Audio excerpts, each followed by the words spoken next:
guys, it's Dr. Anne and welcome back to my channel. Today I'll be giving you tips on how to getting your waist snatched post-pregnancy.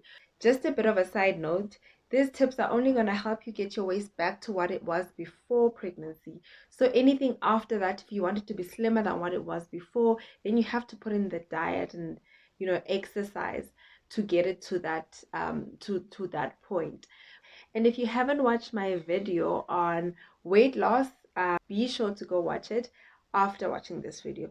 This video is by no means aimed at perpetuating snapback culture, but the whole aim is just give you tips on what you can do while you're at home before you actually go back to the gym, just to also contribute and reducing a couple of inches while you're sitting at home and looking after your baby, because that's what that period is for.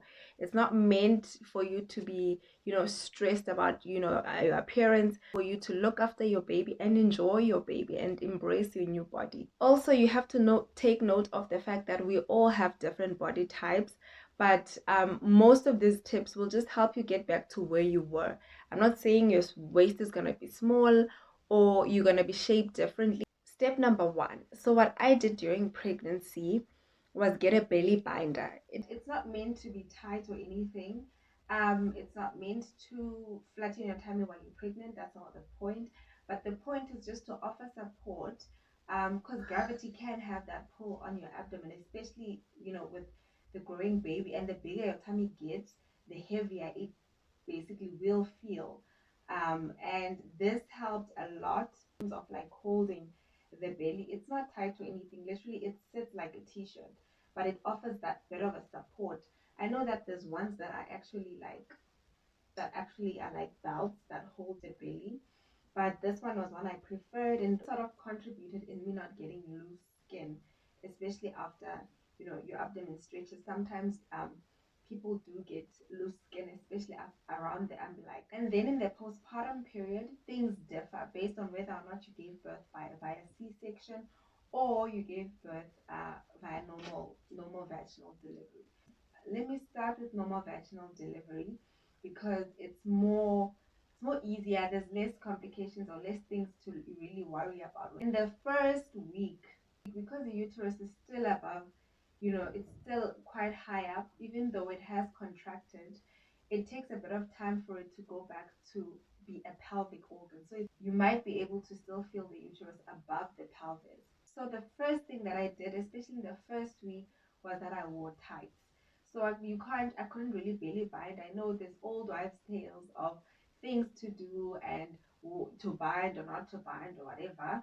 But I preferred wearing the tights because that was the most comfortable thing, because the uterus was still quite high up. And these basically the woolies tights, they literally, the girls that they think they are, super stretchy, super strong. I was probably a large when I was pregnant, but I bought a medium because I bought for the size that I was before pregnancy. So the material is strong and it will cinch your waist right back in. So breastfeeding also helped because with breastfeeding there's release of oxytocin. Oxytocin further causes contraction of the uterus, so the uterus becomes smaller faster. So then your tummy flattens out faster when you choose to breastfeed your baby. So breastfeeding also assisted with getting the uterus down and smaller faster. Only after a week did I actually start using waist trainers. So the waist trainers I bought were basically this one. So it sits around your waist in this fashion, and there's also the corset one. I bought it for cheap, like at like I don't know, I bought it for like 80 bucks. It was so cheap. I don't think it actually matters whether how expensive it is, but so basically the nice thing about this one that's more corset like is that you're able to trace or track that your abdomen is actually getting smaller and smaller, because you start out from the loosest setting towards the tighter setting. And this one I also bought it in I bought it in large. I bought this one in a large. So it's actually quite easy to put on. You can actually put it on top of whatever you are wearing, or you can put it on top of your skin depending on what you're finding comfortable, and it just sticks right on. Yeah, it's quite easy, comfortable, no issues with that, and you can decide whether you want to make it loose or tight. And yeah, I wore it a couple of hours in a day. I'd wear it maybe 1 hour earlier on in the morning and 1 hour in the afternoon, and that's it. So with the corset one, it actually is also quite nice. It fits on really nicely. I used to wear it on top of clothes and or on top of whatever I'd be wearing. I didn't like the sensation of the of the shapewear on top of my skin. So it also just takes a bit of time when you're putting it on, but once it's on, it's really nice. You can feel the tightness. The nice thing, like I already mentioned, you can trace or track how your progress is like, and if your abdomen's actually slimming down over time. So according to recommendations, you only meant to wear the shapewear for around 8 hours in a day, but I feel like that's way too much, and it's quite a lot and can be quite taxing. So I think at least 1 2 hours in a day will make a difference. And you can stand against the wall, which is very important to engage your core while wearing the shapewear. Stand against the wall with your arms against the wall, your bum and your heels against the wall, and make sure you engage your core as if you're doing sit-up or crunches.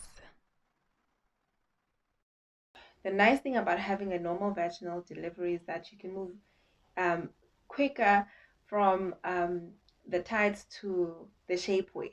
So basically, things were a bit different because the second time around I got a C-section, right? So with the Caesar, it's quite painful, and you don't want to put a lot of these, and you don't want to use these restrictive materials, especially earlier on, because you don't want to compromise the integrity of the operation or incision site, and also you don't want to basically compromise your health. So there's nothing much that you can do initially. So I'll just show you the lightweight things that I actually did myself, which were, because the moment you feel pain, that means that basically you're doing something wrong. So it's recommended that you start after 6 weeks. So there are some things that you can do prior to the 6 weeks that can help without compromising the integrity of the wound site or your healing, rather. Okay, so number one, this I did after. Literally, you can do this one immediately after because it's just wearing high-waisted spandex panties. And you can literally get those granny panties anywhere. They're cheap. And the nice thing about having them high-waisted is that they won't sit on your incision site, because most C-section incisions are in the bikini line. So you don't want underwear that sits like low rise underwear that sits right on where the incision is. And because it's spandex, it does offer a bit of a support, but without causing any pain. You can move on to softer tights, not the Woolies brand, because the Woolies ones, sure, they're not, but just normal soft tights that hold but don't restrict as much, because you just want that a bit of support. Also, you don't want to cause constriction, because you can cause herniation, you can cause tear of the wound site or incision site. You can also cause herniation, because your pelvic floor muscles are still not strong yet, and you don't want to get any prolapse or anything by putting too much pressure in the abdominal area. So number two, get softer tights, not the shape, not like proper shapewear, like let's call it fake shapewear that's easy to wear. Okay, I got this from Dance, right?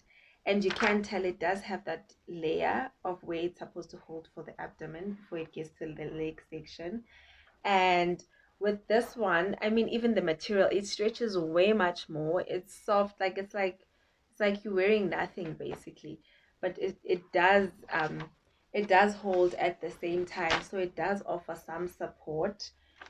And this is how it looks like. It's really soft. I think you can get some of these things you can get at Ackermans. So you want the edge or the top part to almost be like at the umbilical area, or better yet, you can get the vests. This one I got at Ackermans for like $100, I think. The vests are also pretty much similar, to those tights. It's also quite soft, quite stretchy, but it also holds without, without causing any pain. And but you will feel some support. And this you can do until you get maybe to the 6 week mark. So, and then only then after the 6 week mark can you get to this type, the proper type. It'll literally suck everything in. And the nice thing about it is that by that time, everything has gone down already. And there's nothing really that's much for it to like pull in or suck in, but it holds really nicely. And normally for me, I would wear these for like the whole day. It's nice and it's comfortable for you to wear for the whole day. So basically from 6 weeks onwards, you can get onto the Woolies. You can get onto the Woolies biker shorts after 6 weeks. I also managed to find a study that was done that showed that belly binding does help even with patients, especially with patients post cesarean section delivery. Start waist training after, up until maybe the 6 month mark. That's when most people will start exercising. The thing with exercising quite earlier on, especially in the first like couple of weeks, you don't want to be doing sit-ups or crunches to try to get a snatch waist then, because the problem is that there's still relaxin, the hormone relaxin that's circulating in your body. So when you exercise, let's say in the first couple of weeks, because that hormone is still circulating in your body, you can, get a condition called diastasis recti. So this happens especially if you're going to be focusing on core exercises. So diastasis recti is a condition where there's abdominal separation, abdominal muscle separation due to stretching of the abdomen, commonly happening during pregnancy. So that's what happens. So the tendons that are holding the muscle together, especially the linear recti muscles, can separate and then cause herniation, and you don't want anything like that. Then you basically, when you have that, then you have to either do specific exercises to correct it, or even have it surgically corrected. So you don't want to put pressure on your core muscles like that before you actually healed properly. Sometimes the muscle tears, so you also don't want to be doing any of those types of exercises before. You hear people talk about how after a C-section it's almost impossible for you to get your tummy back, and your tummy can be big and saggy, blah blah blah, that even after exercising and dieting it still stays the same. And guys, it's a lie, it's a lie, it's a lie. Don't even worry about that. There's no difference. Do all these things and it's going to take you back to where you were before. And if you feel like you want it flatter or more defined, then you can always go back to the gym. So the other thing that I tried, I don't know if it's actually old wives' tales or whatever, is to put a warm towel, like these small hand towels. I just put a small hand towel into hot water, and you just wrap it around your abdomen for like a couple of seconds, take it out, put it back in the hot water, but it has to be like properly like hot water. And I just wrap it around my abdomen again. Maybe I do this just before bathing, and it did, sort of contribute. I'd like to think, I don't know. The one thing that you can also do to help, prevent loose skin and to sort of tighten the skin around your core is to, do scrubs or have those exfoliating gloves that you can wear, or any exfoliating scrub that you can use, because the whole physical exfoliation, especially around the abdominal area, can help stimulate collagen production.